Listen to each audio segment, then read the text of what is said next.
Berenice, misery is manifold. The wretchedness of earth is multiform. Overreaching the wide horizon as the rainbow, its hues are as various as the hues of that arch, as distinct too, yet as intimately blended. Overreaching the wide horizon as the rainbow. How is it that from beauty I have derived a type of unloveliness, from the covenant of peace, a simile of sorrow? But as, in ethics, evil is a consequence of good, so, in fact, out of joy is sorrow born. Either the memory of past bliss is the anguish of today, or the agonies which are, have their origin in the ecstasies which might have been. My baptismal name is Egaeus. That of my family I will not mention. Yet there are no towers in the land more time-honored than my gloomy, gray, hereditary halls. Our line has been called a race of visionaries, and in many striking particulars, in the character of the family mansion, in the frescoes of the chief saloon, in the tapestries of the dormitories, in the chiseling of some buttresses in the armory, but more especially in the gallery of antique paintings, in the fashion of the library chamber, and lastly, in the very peculiar nature of the library's contents, there is more than sufficient evidence to warrant the belief. The recollections of my earliest years are connected with that chamber, and with its volumes, of which latter I will say no more. Here died my mother. Herein was I born. But it is mere idleness to say that I had not lived before, that the soul has no previous existence. You deny it. Let us not argue the matter. Convinced myself, I seek not to convince. There is, however, a remembrance of aerial forms, of spiritual and meaning eyes, of sounds, musical yet sad, a remembrance which will not be excluded. A memory like a shadow, vague, variable, indefinite, unsteady, and like a shadow, too, in the impossibility of my getting rid of it while the sunlight of my reason shall exist. In that chamber was I born, thus awaking from the long night of what seemed, but was not, nonentity, at once into the very regions of fairyland, into a palace of imagination, into the wild dominions of monastic thought and erudition. It is not singular that I gazed around me with a startled and ardent eye, that I loitered away my boyhood in books, and dissipated my youth in reverie. But it is singular that as years rolled away, and the noon of manhood found me still in the mansion of my fathers, it is wonderful what stagnation there fell upon the springs of my life, wonderful how total an inversion took place in the character of my commonest thought. The realities of the world affected me as visions, and as visions only, while the wild ideas of the land of dreams became, in turn, not the material of my everyday existence, but in very deed that existence utterly and solely in itself. Berenice and I were cousins, and we grew up together in my paternal halls. Yet differently we grew, I ill of health and buried in gloom, she agile, graceful, and overflowing with energy, hers the ramble on the hillside, mine the studies of the cloister. I living within my own heart, and addicted, body and soul, to the most intense and painful meditation, she roaming carelessly through life, with no thought of the shadows in her path, or the silent flight of the raven-winged hours. Berenice, I call upon her name, Berenice, and from the grey ruins of memory 1,000 tumultuous recollections are startled at the sound. Ah, vividly is her image before me now, as in the early days of her light-heartedness and joy. O gorgeous yet fantastic beauty! O sylph amid the shrubberies of Arnheim! O naiad among its fountains! And then all is mystery and terror, and a tale which should not be told. Disease, a fatal disease, fell like the simoon upon her frame, and even while I gazed upon her, the spirit of change swept over her, pervading her mind, her habits, and her character, and in a manner the most subtle and terrible, disturbing even the identity of her person. Alas, the destroyer came and went, and the victim, where is she? I knew her not, or knew her no longer as Berenice. Among the numerous train of maladies, superinduced by that fatal and primary one, which effected a revolution of so horrible a kind, in the moral and physical being of my cousin, may be mentioned as the most distressing and obstinate in its nature, a species of epilepsy not unfrequently terminating in trance itself, trance very nearly resembling positive dissolution, and from which her manner of recovery was in most instances startlingly abrupt. In the meantime, my own disease, for I have been told that I should call it by no other appellation, my own disease, then, grew rapidly upon me, and assumed finally a monomaniac character of a novel and extraordinary form, hourly and momently gaining vigor, and at length obtaining over me the most incomprehensible ascendancy. This monomania, if I must so term it, consisted in a morbid irritability of those properties of the mind in metaphysical science termed the attentive.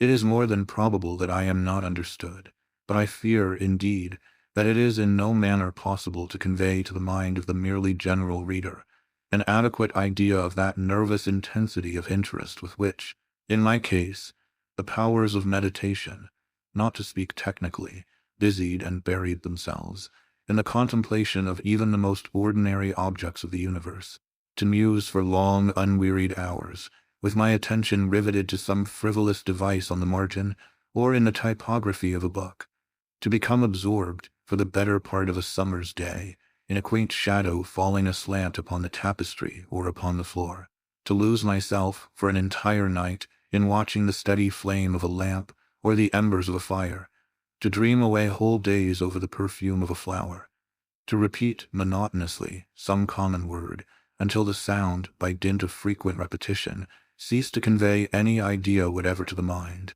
to lose all sense of motion or physical existence, by means of absolute bodily quiescence long and obstinately persevered in.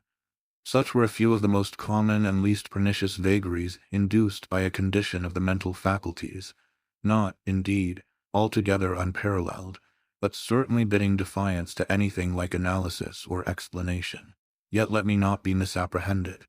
The undue, earnest, and morbid attention thus excited by objects in their own nature frivolous must not be confounded in character with that ruminating propensity common to all mankind, and more especially indulged in by persons of ardent imagination.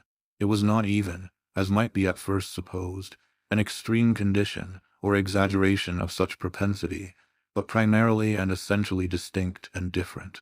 In the one instance, the dreamer or enthusiast, being interested by an object usually not frivolous, imperceptibly loses sight of this object in a wilderness of deductions and suggestions issuing therefrom, until, at the conclusion of a daydream often replete with luxury, he finds the incidimentum, or first cause of his musings, entirely vanished and forgotten. In my case, the primary object was invariably frivolous, although assuming, through the medium of my distempered vision, a refracted and unreal importance. Few deductions, if any, were made, and those few pertinaciously returning in upon the original object as a center. The meditations were never pleasurable, and at the termination of the reverie, the first cause, so far from being out of sight, had attained that supernaturally exaggerated interest which was the prevailing feature of the disease. In a word, the powers of mind more particularly exercised were, with me, as I have said before, the attentive, and are, with the daydreamer, the speculative. My books, at this epoch, if they did not actually serve to irritate the disorder, partook, it will be perceived, largely, in their imaginative and inconsequential nature, of the characteristic qualities of the disorder itself.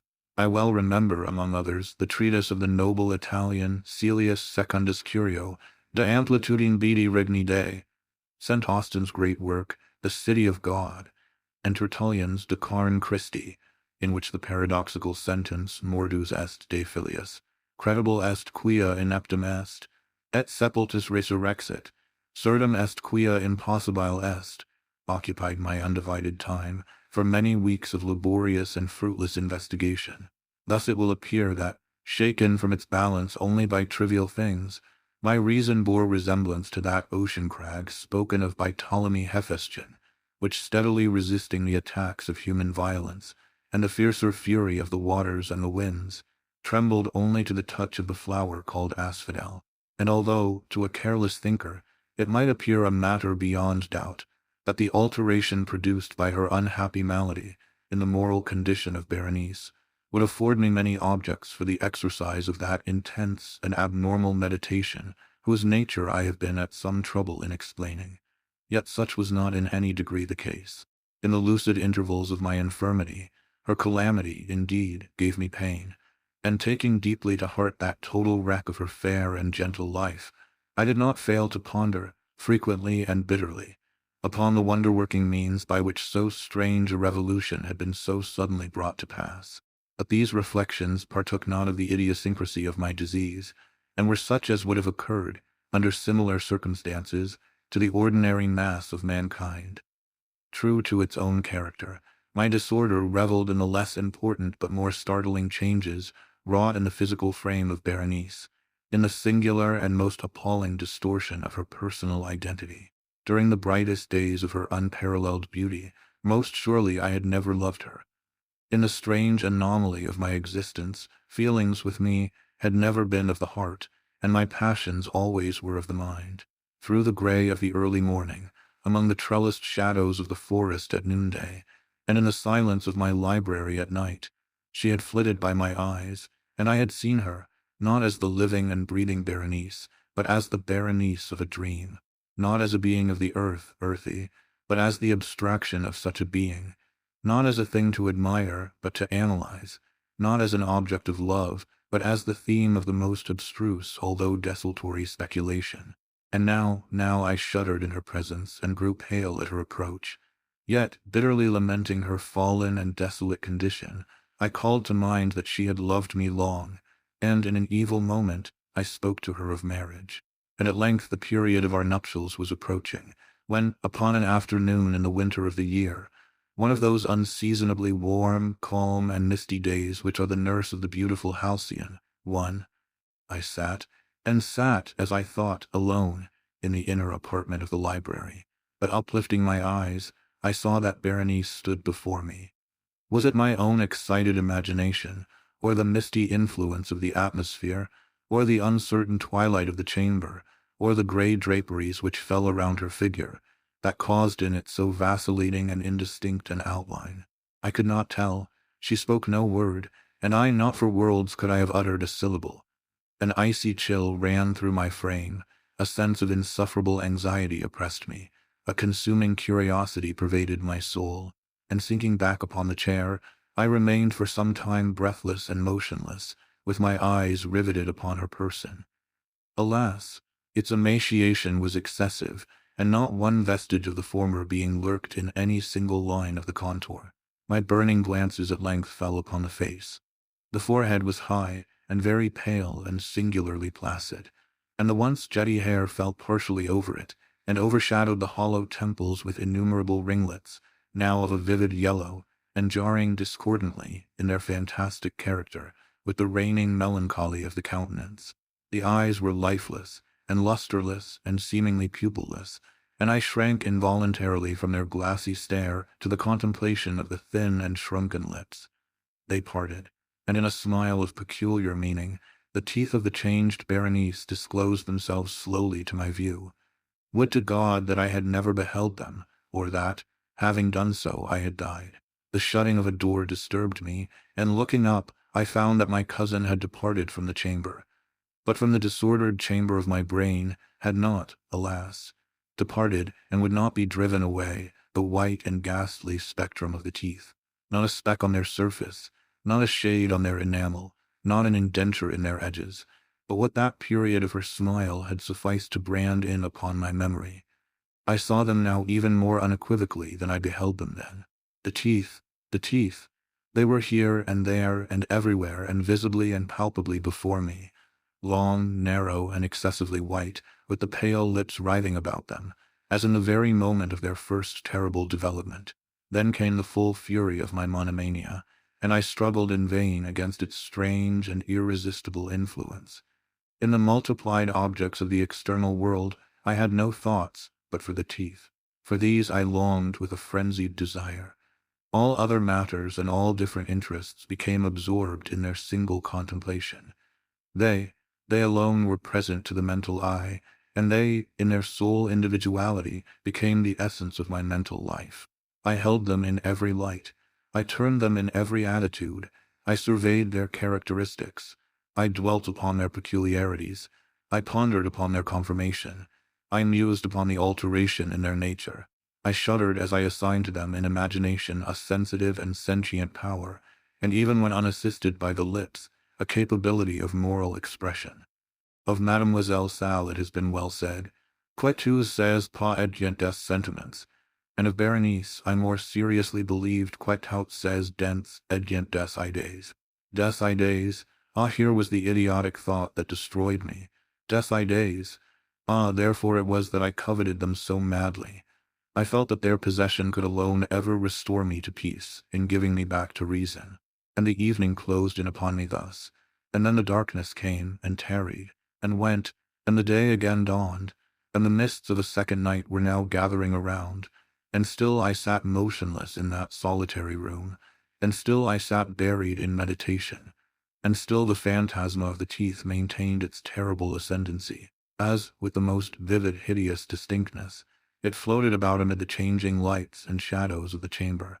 At length there broke in upon my dreams a cry as of horror and dismay, and thereunto, after a pause, succeeded the sound of troubled voices, intermingled with many low moanings of sorrow or of pain.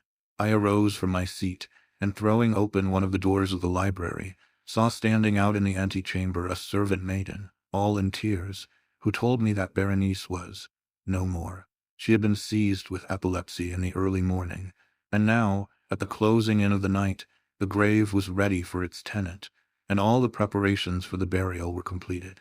I found myself sitting in the library, and again sitting there alone. It seemed that I had newly awakened from a confused and exciting dream. I knew that it was now midnight, and I was well aware that since the setting of the sun, Berenice had been interred. But of that dreary period which intervened I had no positive, at least no definite comprehension. Yet its memory was replete with horror, horror more horrible from being vague, and terror more terrible from ambiguity. It was a fearful page in the record of my existence, written all over with dim and hideous and unintelligible recollections. I strived to decipher them, but in vain, while ever and anon, like the spirit of a departed sound, the shrill and piercing shriek of a female voice seemed to be ringing in my ears. I had done a deed. What was it? I asked myself the question aloud, and the whispering echoes of the chamber answered me. What was it?